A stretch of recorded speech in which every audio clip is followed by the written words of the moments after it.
নিজের ভাষাটাকে আমরা ঠিক মতো জানার চেষ্টা করি নাই বলে আমাদের মধ্যে ন্যাশনালিজমটা গ্রো করে না।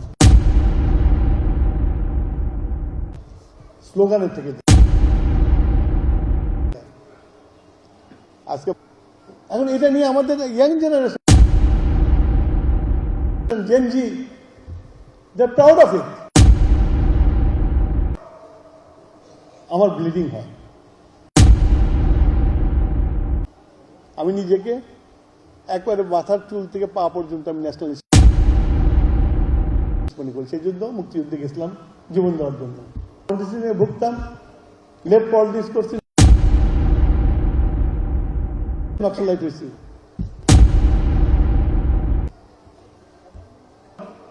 নতুন ওয়ার্ড পাচ্ছি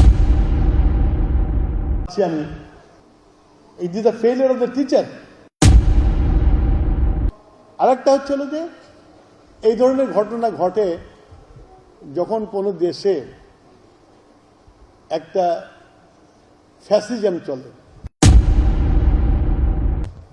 ডিক্টেটরশিপ চলে,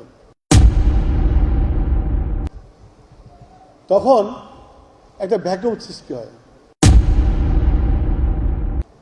যখন পলিটিক্যাল স্পেস না দেওয়া হয়, যেমন আমরা বিএনপি ছিলাম, ওই ডিক্টেটর যদি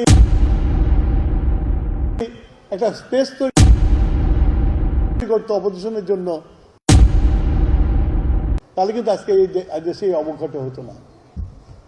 স্পেস তৈরি করতে দেয় নাই বিএনপি অদন রান। আর যারা নাকি উগ্রপন্থী, এক্সট্রিম রাইট,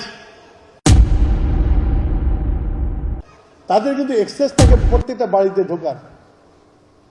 তার ঢুকেছে, খেয়েছে, এবং তার রেজাল্ট হল এবারকার ইলেকশনে দেখলাম বেশি শিক্ষিত মা বোনের মধ্যে ওয়ার্ক করেছে। দে বিলিভ ইন ইট।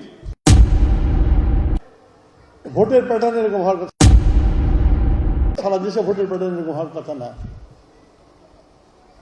আমি এখন এই ভাষা দিবসে শুধু যে প্রোগ্রাম করলাম, কালচারাল প্রোগ্রাম করলাম, এটা করলে কিন্তু হবে না। আমরা কিন্তু রিয়াল থ্রেটের মধ্যে আছি। মেবি আমার জন্য I am in my fag end of life,